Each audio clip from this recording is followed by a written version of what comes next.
L'homme est malade parce qu'il est mal construit.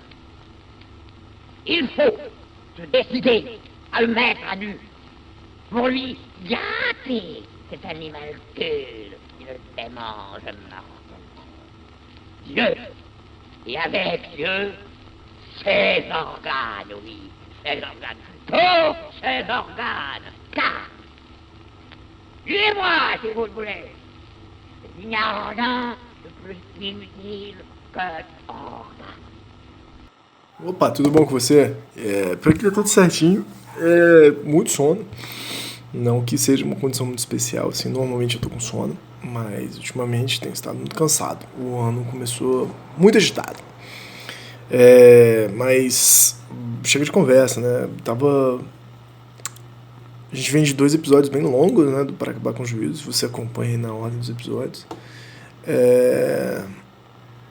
Um episódio que eu desliguei na cara das pessoas, depois um episódio muito bonito, muito agradável, espero que vocês tenham gostado aí, com o Henry, compositor. Caraca, achei muito legal o bate-papo, extenso, e como todo bom episódio de bate-papo, não rola muita leitura, né, e fica muito extenso. É o programa recorde de tamanho também, um episódio recorde, mas enfim, aí hoje eu não vou fazer muito lero-lero não, só dar bom dia, boa tarde, boa noite, dizer que tô numa missão interminável aqui de revisar minha dissertação de mestrado para tentar publicar como livro, contar a notícia para vocês, vai sair em breve, espero, um livro aí sobre Nietzsche a clínica, que já está acessível lá como dissertação de mestrado. Você procurar Ian Menezes Oliveira, genealogia clínica, a dissertação você acha lá. Tá bom, não tá bom, mas espero que fique, mas é isso, é um trabalho. E melhor, meu lema escrevendo, essa questão de produção acadêmica, né? Tipo assim, escreve qualquer merda. É melhor você ter qualquer merda escrita para depois você corrigir do que se matar sem ter escrito nada. Esperar que tudo saia de uma vez da sua cachola para o papel ou para o arquivo de Word, né? O Google Docs, o que você preferir. Escreve, que depois é mais fácil você dar uma capinada no negócio do que aparecer com uma horta pronta, entendeu? É separado. E aí o problema é que eu escrevi muita merda, assim. E aí não corrigi muito, assim, não tive tempo de corrigir. Agora eu tô fazendo isso, pagando esse preço, mas tá um trabalho, pelo menos eu tô me sentindo empenhado. Bom, vou botar o despertador aqui. Esse é um dos motivos de eu estar cansado também. Além de que eu não descansei muito não descansei das férias, não, né? Não tirei férias. Então são 11h10 agora, aqui segundo meu relógio. Vou botar 11h30 certinho, vai dar tempo de editar e fazer o almoço, que delícia. E onde que a gente tá? Não lembro. Vamos abrir aqui, que o marca-página vai nos dizer. O marca-página é essa memória do leitor, né, cara? Que diz onde que a gente tava. Às vezes engana a gente, mas... Cara, a gente tá no 2.5.2, todo delírio é social, histórico, político, ponto, as raças. A gente leu até o passa-se de um campo ao outro, né, que é bem na meiuca desse parágrafo, mas como é um parágrafo muito bonito e relativamente curto, vou começar desde o começo e vou daí, tá? Siga meus bons, então. Página 118, 2.5.2. Qual é essa ordem? O que primeiramente se reparte sobre o corpo sem órgãos são as raças, as culturas e seus deuses. Não foi suficientemente assinalado a que ponto o esquizo faz história, alucina e delira a história universal e dissemina as raças. Todo delírio é racial, e isso não quer dizer racista, necessariamente. Não que as regiões do corpo sem órgãos, entre aspas, representem raças e culturas. É só o representem que está entre aspas. O corpo pleno não representa absolutamente nada. Ao contrário, são as raças e as culturas que designam regiões sobre esse corpo. Isso é, zonas de intensidades, campos de potenciais. No interior desses campos produzem-se fenômenos de individuação, de sexualização. Então aqui eles estão trazendo, né, a teoria do corpo sem órgãos, né, a perspectiva, a interpretação do corpo sem órgãos, que nada representa, mas que produzem fenômenos, né, de individuação, de sexualização, mas que é o que designam, né, as raças e culturas, as máquinas sociais, essas formações sociais designam regiões sobre o corpo sem órgãos, né, zonas de intensidade, campos de potenciais. É um maluquê aí, né, entre uma ontologia do ovo, uma ontologia do corpo sem órgãos e uma ontologia totalmente social, né? É esse misturei aí. vou só retomar o parágrafo, vou retomar mais, né? Um episódio de retomadas, mas o parágrafo anterior, né, que é o 2.5.1, que tem um título muito extenso, não vou reler, mas o último período é assim, ó, mas se tudo se mistura assim, é intensidade, não há confusão dos espaços e das formas, posto que esses são precisamente desfeitos em proveito de uma nova ordem, a ordem intensa e intensiva. Então eles estão falando dessa compreensão, né, tanto histórica, quanto filosófica, quanto, por que não dizer, psicológica ou psicopatológica, né, de alguma maneira, das intensidades. Toda uma teoria das intensidades. Não representar, mas sim aprender as intensidades, que só em um segundo instante podem se tornar representativas, né? Não, mas o corpo sem órgãos não representa nada, né? Não é uma forma dizendo de um conteúdo, não há esse tipo de representação, é produção, criação. Então, por isso eles vão usar o termo intensidade, né? No sentido de algo intensivo, no sentido mesmo passional, no sentido de uma quantidade que ganha forma, né? Uma famosa perspectiva nietzschiana aí, né? Das forças e das formas, por assim dizer. Tô com muito sono, hoje não vai fazer sentido, tá? Nunca fez, mas hoje vai fazer menos ainda. Então, coisa inédita aqui, coisa novidade. Texto. Passa-se de um campo ao outro atravessando limiares. Legal. Não se para de migrar, muda-se de indivíduo como de sexo, e partir devém tão simples quanto nascer ou morrer. Muito legal. Pode acontecer que se lute contra outras raças, que se destruam civilizações, à maneira dos grandes migrantes que tudo arrastam à sua passagem. Embora essas destruições, como veremos, possam ocorrer de duas maneiras muito diversas. Esse aqui é todo o trabalho que depois eles vão estender lá no Mil Platôs a respeito do nomadismo, né? Da máquina de guerra contra a máquina de Estado. Já estamos farejando, né? Farejando como o nomadismo e a máquina de guerra tem a ver com os afetos, com as intensidades, com uma certa relação específica com as paixões. Que não uma relação clássica ocidental que fala assim, joga as paixões no lixo, as paixões nos enganam, o que fazer com as paixões, né? Não. Aqui é todo um trabalho apaixonado de Deleuze e Guattari. Todo um trabalho afetado e afetuoso. Continuando. Como a ultrapassagem de um limiar não implicaria devastação alhures? Vamos lá. Como a ultrapassagem de um limiar intensivo, né, não implicaria devastação alhures? Pergunta. O corpo sem órgãos se fecha nos lugares abandonados. Legal, hein? Essa passagem, essa habitação intensiva do corpo sem órgãos, como esse lugar desses fenômenos que vão se transformando, né, deixando de ser apreciação de uma raça, de uma certa, qual é outro termo, de um certo sexo, de uma certa cultura, em direção a outra. Seguem eles. Não podemos separar o teatro da crueldade da luta contra a nossa cultura, do afrontamento das, entre aspas, raças e da grande migração de Artaud em direção ao México, às suas potências e religiões. 2 pontos. As individuações só se produzem em campos de força expressamente definidos por vibrações intensivas, que só animam personagens cruéis, como órgãos induzidos, peças de máquinas desejantes ou manequins. Temos aqui a nota de rodapé 28. Sobre o jogo das raças e das intensidades no teatro da crueldade, conferir Artaud, obras completas, toma 4 e 5. Por exemplo, o projeto de La Conquista do México, capítulo 4. Parte 4, tomo 4, né? Parte 151. E o papel das vibrações e rotações intensivas em Le Sancy. Mas um Le Sancy aqui com C, então não sei o que significa. Então eles estão tirando essa questão aqui do Artaud, né, cara? Que é um cara que migra lá pro México, né? E faz uso dos psicodélicos e tal. Mas... E o teatro da crueldade é o teatro artaudiano, né?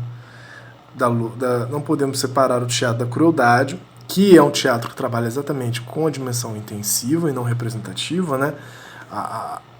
Quase que a raspagem da representação em direção ao acesso à intensidade, né? A troca de intensidades pela via do grito, pela via da glossolalia, pela via do gesto, pela via até mesmo de um conteúdo esquizo mesmo, né? Quando se fala, da luta contra a nossa cultura. do afrontamento das raças e da grande migração de Arthur em direção ao México, às suas potências e religiões. Então não dá para separar esse tipo de crueldade intensiva no teatro do Arthur do movimento de seleção de raça, né? No movimento de seleção de raça e religião em direção ao México, né? Contra a nossa cultura, para se virar contra a nossa cultura e indo em direção ao México. Bora lá. Continuando o texto. Como separar Une saison en enfer, uma temporada no inferno, da denúncia das famílias da Europa, do apelo a destruições que não chegam com suficiente rapidez de admiração pelo condenado, da intensa travessia dos limiares da história, dessa prodigiosa migração, desse devir mulher, devir escandinavo e mongol, desse, entre aspas, deslocamento de raças e continentes, fecha aspas, desse sentimento de intensidade bruta que preside tanto ao delírio quanto à alucinação, e, sobretudo, dessa vontade deliberada, obstinada, material de ser, entre aspas, de raça inferior desde toda a eternidade, fecha aspas. 2 pontos, conheci cada filho de família, nunca fui desse povo daqui, nunca fui cristão. Sim, tenho os olhos fechados à vossa luz. Sou um animal, sou um negro. Isso aí, para quem se ligou aí, né, no Une saison en enfer, é uma temporada, né, uma passagem no inferno, texto do Arthur Rimbaud, jovenzinho que vai para o norte da África dar rolê.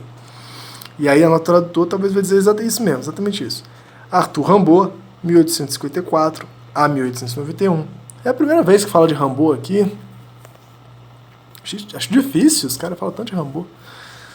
Uma temporada no inferno, Bruxelas, de 1873 esse livro. Então ele escreveu, se ele nasceu em 54, esse livro de 73, escreveu com 19 anos, hein? O que você já tinha feito com 19 anos? O Rimbaud já estava aí, né? Passando temporadas no inferno, escrevendo muito bem. Com exceção do trecho, entre aspas, deslocamento de raças e continentes, fecha aspas, que na obra aparece na parte intitulada Delírios 2, Alquimia do Verbo, e na qual o termo deslocamento está no plural, os demais trechos aparecem na parte titulada Mauvais sangue, sangue mau, né? Sangue ruim, do Arthur. Então, cara, publicaram recentemente, agora é uma propaganda aqui, né? Propaganda cultura, sem ser remunerado. Então, se você é uma editora que você quer remunerar, então, por favor, faça favor aí, uma temporada no inferno. Uma temporada no inferno, Rimbaud. Eu tenho quase certeza que foi publicada recentemente no Brasil, foi republicada recentemente no Brasil. Ó, tá aqui, ó. Um Tempo no Inferno e Iluminações. Saiu pra agora? Mas você pode achar esse texto, se eu não me engano, na internet também, assim, né? Claro, com tudo, graças a Deus, você pode achar bastante coisa na internet. Uma estação no inferno, já está no domínio público, olha lá. Mas, aqui, uma temporada no inferno, capa comum. Achei na Amazon que ajuda. Isso aqui saiu... Não, esse é de 2006, é antigo esse texto, cara. Aqui, nesse caso, a de editora LPM. Não gosto muito das traduções da LPM, né? Mas o outro que eu tô falando, deixa eu ver se esse é mais recente, eu tô viajando. Aqui, esse é de 2021. E essa aqui é da editora Todavia. Que aí, no caso, eu gosto muito das traduções, gosto muito do trabalho editorial, mas é caro pra caralho. Mas é isso, né, cara? Ó, vou até ler a sinopse aqui. Essa edição reúne as 2 obras primas rambodianas. Um Tempo no Inferno, de 1873, a única obra que o autor publicou em vida, numa tiragem pequena, em parte financiada por sua mãe. Por que não, né?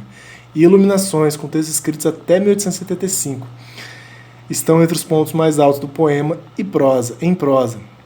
E vão além disso, parecem ora anunciar autoficção, ora grandes autores da modernidade, como André Breton, James Joyce, André Biel, ou Biel, sei lá, e Samuel Beckett. Então tá aí, né, cara? Prato cheio aí pro surrealismo e pras doideiras. Arthur também, né? Não tá ali, mas devia estar. Então, por que dizer isso, né? Para dizer que, tudo isso para dizer que esses escritores e teatrólogos são os favoritinhos do Deleuze e do Guattari, porque eles não conheceram Clarice Lispector, né? Mas brincadeiras à parte, que é verdade, né? Não sei se eles conheceram Clarice Lispector, mas são autores que vão trabalhar essa ordem das intensidades, que ignora as pessoas tal como o inconsciente. Porque se vocês não perceberam até agora, eles estão pensando uma coisa que é muito difícil. Um inconsciente intensivo, Rogerinho, que não cabe nas palavras, porque não cabe nas representações. A palavra vem a posterior nessa história. Rapaz, muitas mensagens no WhatsApp, vocês estão ouvindo. Mas é muito difícil, você tem que poetizar para dar... Acho que a gente falou isso no episódio passado. De alguma forma poetizar, distorcer a palavra, porque é o que tá, é o que é anterior à palavra, sem necessariamente a palavra ser faltosa, sem necessariamente definir a palavra como faltosa, mas a representação é fruto, é alicerçada pela intensidade, mas não pode, a gente não alcança a intensidade com a representação nunca. Então como que você fala sobre isso? Como que você fala sobre ser de outra raça, ser um negro, ser uma besta, né? É pela poesia, né? Você expressa isso necessariamente por uma certa virtuosidade linguística, tem que ter um estilo linguístico, criar uma nova linguagem capaz de dar conta de aproximar, abrir um corpo, né, às intensidades, né, tocar intensidades. E a arte faz isso o tempo todo. E aí os caras estão tentando teorizar o inconsciente intensivo, né, o inconsciente que dê primazia aos afetos, não a representação, às paixões, não a representação.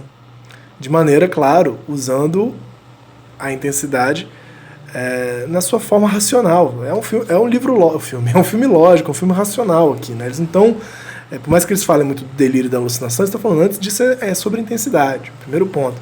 Então, por mais que pareça um livro alucinado e delirante, tem uma certa lógica, tem uma certa razão aqui, tem uma certa continuidade.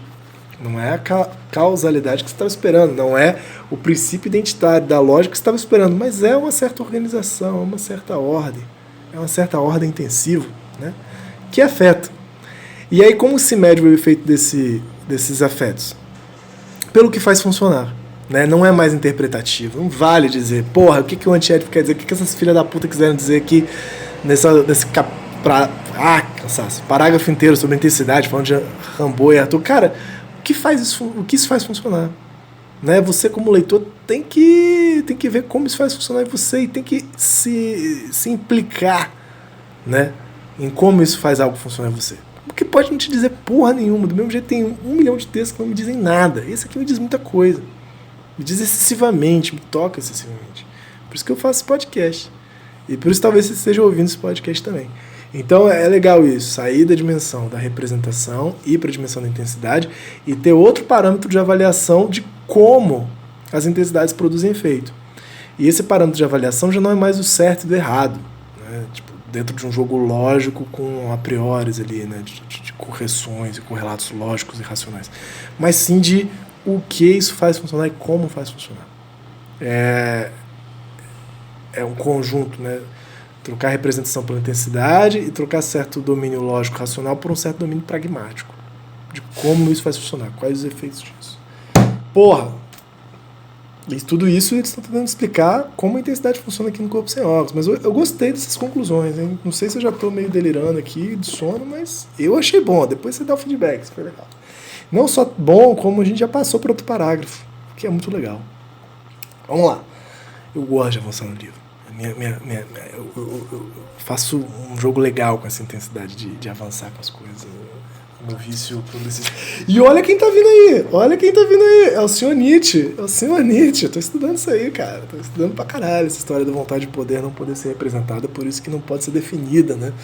E aí todo o trabalho da obra nietzschiana de falar da vontade de poder, que pode, né? Inventar uma nova linguagem pra tentar falar da vontade de poder. E do eterno retorno também, né? Mas isso aí é para outro dia, outro podcast, talvez. 2.5.3. O que quer dizer identificar? Porra, Chablausco, hein? Chablausco.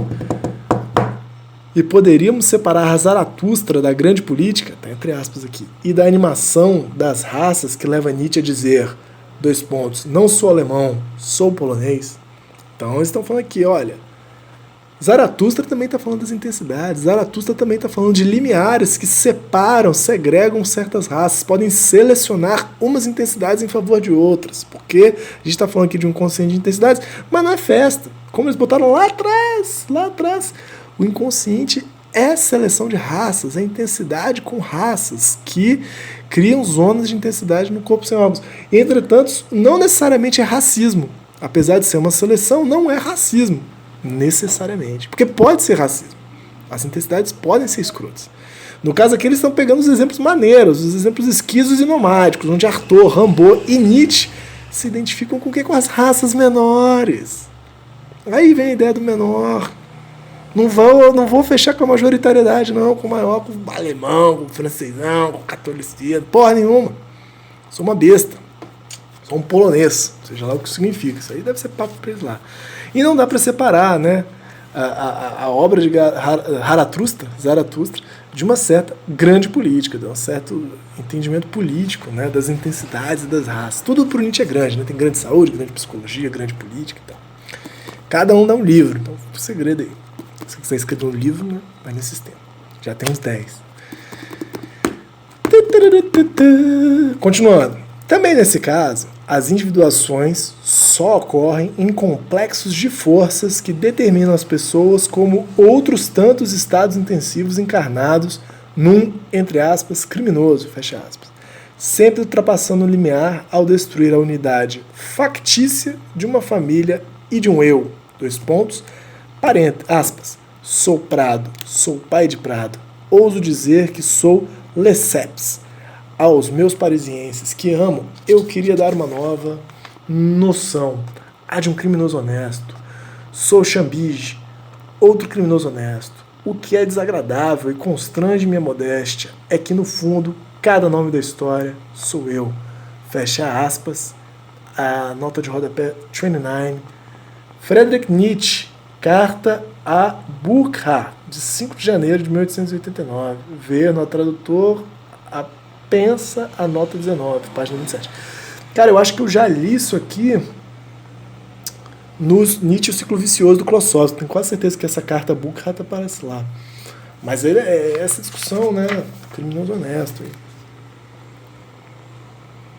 Bom, voltando um pouquinho aqui, sempre ultrapassando um limiar ou destruir a unidade factícia de uma família e de um eu. Complexos de força que determinam as pessoas como outros tantos estados intensivos encarnados num criminoso. Então, quando o Nietzsche fala, né, sou um criminoso, é um estado intensivo encarnado, não é que ele está cometendo crimes, né, é uma coisa de uma certa inversão de uma linguagem, né, estados intensivos encarnados. A gente vai continuar falando exatamente disso, dos estados intensivos encarnados. Quer dizer que Nietzsche cometeu crime? Não, mas ele tinha um estado intensivo encarnado que se diz Chambige, eu acho que é um criminoso honesto, eu acho que era um criminoso francês na época, se não me engano, que o permite, né, o que é desagradável, a dizer que o que é desagradável constrange minha modéstia, que no fundo, cada nome da história sou eu. Quer dizer que ele está no delírio maníaco, que é todas as pessoas, inclusive Napoleão, César, também. Mas além disso, que há estados intensivos que passam pelo corpo de Nietzsche, são incorporados pelo corpo Nietzsche, e que ignoram a família, a mãe chata dele, a irmã chata dele, o cunhado enjoado, fascista, nazista dele, e que não tem a ver com a identidade Nietzsche, né? Mas que são forças que passam por essa forma, que comportam, né? E que compõem. No fundo, todos os nomes da história sou eu, também pode ser você, e por aí vai. Forte abraço, meus queridos. Conseguimos fazer um programa pocket hoje, o despertador tocou, eu fui discreto, já desliguei o despertador. E a gente continua então na página 120. Gostem, já estamos na 120. Na semana que vem. Forte abraço e hasta la vista. Até a próxima. Auf Wiedersehen e au revoir. Abração.